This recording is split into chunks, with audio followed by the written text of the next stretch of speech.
¿Cómo están, amigos? Gusto de saludarlos. Estamos nuevamente en nuestro andén de los sueños para conversar de temas que nos interesan, que nos gustan, que nos agradan.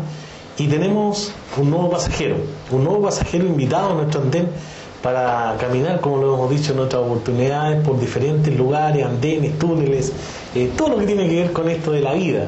Así que quiero inmediatamente saludar a nuestro invitado que tenemos hoy día. Yo creo que es uno de los poetas más importantes de nuestra región y por qué no decirlo del país también, porque nosotros no podemos quedarnos los localistas, los regionalistas. Nosotros tenemos capacidad de mostrar a grandes escritores, grandes poetas, como es el caso hoy día de Óscar Elgueta. ¿Cómo estás, Óscar? Gusto saludarte. Buenas tardes, Luis. Sí, para mí es un placer estar contigo, estar con las personas que lo están viendo, digamos, la gente, digamos, que está con la televisión, los teleauditores. Y bueno, esperemos de que esta sea una hermosa reunión, una hermosa plática de poesía, de amor, de paz, de revolución, de todo. De conocimientos, verdad, de esperanza, sueños, de recuerdos y de la hora presente. Claro, lo que es la vida. La vida, ¿no es cierto?, es todo. Yo siempre he dicho que la cultura es la forma de caminar de un pueblo, de comer, de su folclore, sus raíces, es decir, todo va conformando la historia de un pueblo, la cultura de un pueblo. Claro, y eso es importante porque eso refleja, digamos, hasta qué punto el hombre se desarrolla en la sociedad, ¿no es cierto? Hay una frase muy hermosa que yo siempre cito de Walt Whitman, el gran poeta norteamericano, el bardo de la democracia y de la libertad, ¿verdad? El hombre que amaba a Abraham Lincoln, el amigo de Jefferson, donde él decía: una persona que camina una legua sin amor, camina amortajada a su propio funeral. ¿Qué significa eso? De que el hombre tiene que hacer las cosas con amor. Claro. Si uno tiene que luchar y combatir, con amor. No importa que uno ponga el pellejo y la poesía, pero tiene que ser con amor, con convicción. Es lo que hacemos, como tú ves, en este programa, en el andén de los sueños, con todos los, quizás pocos recursos que tenemos, pero tenemos mucho entusiasmo, mucho cariño en querer hacer las cosas, querer tener a nuestra gente, porque esencialmente el andén de los sueños es un programa de conversación, un programa donde vamos a conocer a la persona, más allá de lo que hace. Entonces eso es lo que queremos conversar contigo. Yo insisto, Óscar Elgueta es uno de los poetas más importantes, ha salido en más de 12 antologías aproximadamente, tiene preparado prácticamente 15 libros, ha publicado 2 en carpeta, que tendrían que salir 2 más. Y yo creo que tú te atrasaste bastante en poder publicar, me da la impresión, siendo que el año 1986, cuando se funda la Sociedad de Escritores de Chile, y justamente en Coquimbo, frente a la Plaza Gabriela Mistral, tú estuviste, ¿sabes?, la noche, la mayoría de los escritores que estaban ahí, ninguno tenía publicado. Sí, o poco recorrido. Sin embargo, Óscar Elgueta tenía un gran recorrido, ya era conocido, pero no publicó. Se demoró bastante. ¿A qué se debe esa situación?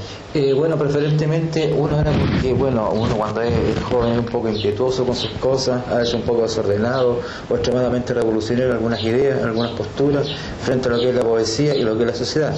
Entonces yo consideraba que aquel entonces, como estaba la dictadura, pensaba que no era necesario, pero tal vez me equivoqué, porque si acaso, por ejemplo, uno combatía la poesía, o sea, si uno combatía la dictadura con poesía, obviamente que la mejor arma para combatir al enemigo es publicando los libros. Entonces, en aquel entonces participábamos en tertulias, participábamos en charlas, en encuentros culturales, pero no existía la publicación. Obviamente que habían revistas. Me acuerdo que en los 70 se hizo una revista que se llamó La Periferia, con Mauricio Sandón, con John Streeter. A principios de los 80 con la Susana Moy hicimos una revista igual con Mauricio que se llamaba Oleaje. Después vino La Aña Ñuca. Entonces hubieron pequeños espacios que no pasaban más allá de la hoja del roneo, no pasaba más allá de una servilleta de papel, no pasaba más allá de hagamos la palabra que se transmitía de boca en boca, claro, ¿no es cierto? Claro. Por lo tanto, se pensaba, no solamente yo pensaba eso, sino que, digamos, mi generación pensaba que no era necesario andar publicando porque no nos interesaba, digamos, la inmortalidad, no nos interesaba, digamos, el traspasar el tiempo, las generaciones o las edades, solamente nos interesaba vivir ese momento presente.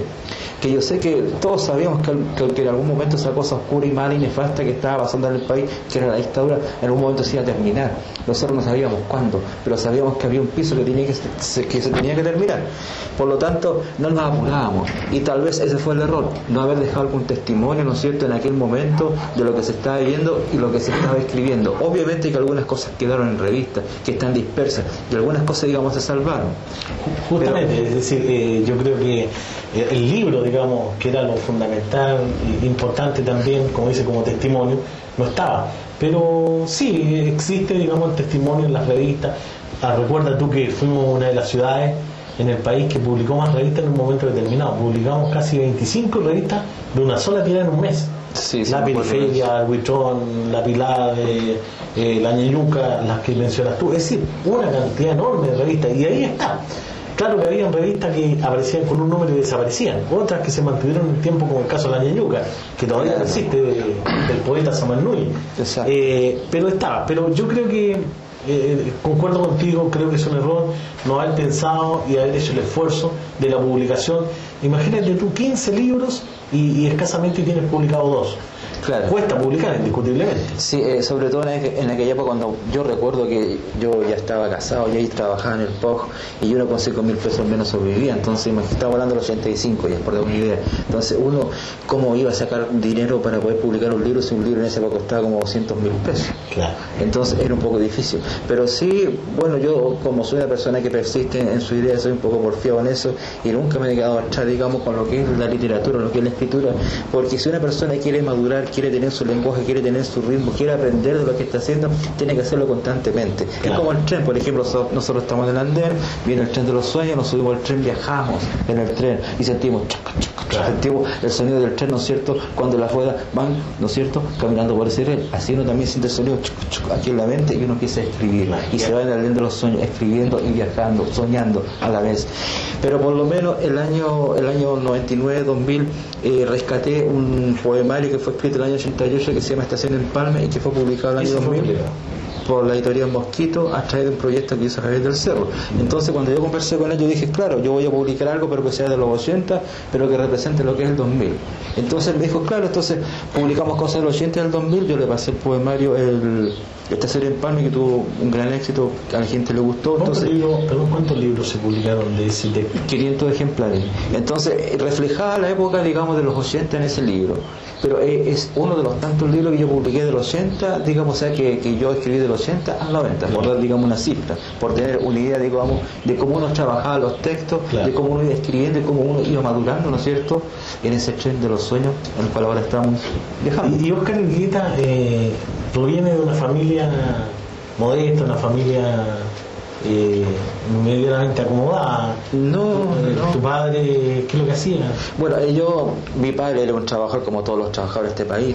Lo que pasa es que él, claro, era empleado privado porque trabajaba en una empresa privada, ¿entiendes? Era empleado, digamos, particular, ¿no es cierto? Él era vendedor, viajero, trabajaba en la Grace, tenía mucha responsabilidad en su trabajo, siempre estaba constantemente viajando. Yo soy, digamos, el menor de los seis hijos que él tuvo. Cuando existían los vendedores viajeros, que andaban, claro, con su maleta. Él andaba con su maletín y andaba de puerta en puerta, de ciudad en ciudad, ofreciendo los productos, conociendo gente, haciendo amistad y también viviendo de la política, porque él, digamos, en su juventud fue una persona que estuvo muy cercana a lo que se le llamó la acción social cristiana católica, a través de lo que después vino a ser la Falange Nacional y después la Democracia Cristiana. O sea, él como político fue uno de los fundadores de la Democracia Cristiana y de la Falange Nacional, y también un gran deportista porque venía de Iquique. Él, digamos, jugaba básquetbol, jugaba fútbol, practicaba el waterpolo, amaba el deporte, amaba, por ejemplo, ayudar a la gente porque era una persona muy católica, ¿me entiendes? Pero de esas personas católicas que se alegraron cuando ganó Allende el 4 de septiembre de 1970. Entonces él es una persona que tiene en su corazón mucho espíritu social. ¿Y tu madre? Mi madre ¿es profesora? No, mi madre es una dueña de casa, o sea, ella ya está en el cielo, ya está ahí. ¿Sabes por qué te hago estas preguntas? Estas dos preguntas te las quería hacer porque también me interesa saber, tú eres bastante joven, me interesa saber de dónde viene ese entusiasmo por la lectura. Me imagino que son los primeros pasos del acercamiento al libro para poder después dedicarse a la literatura. ¿Cómo llegas a la literatura? ¿Escribir?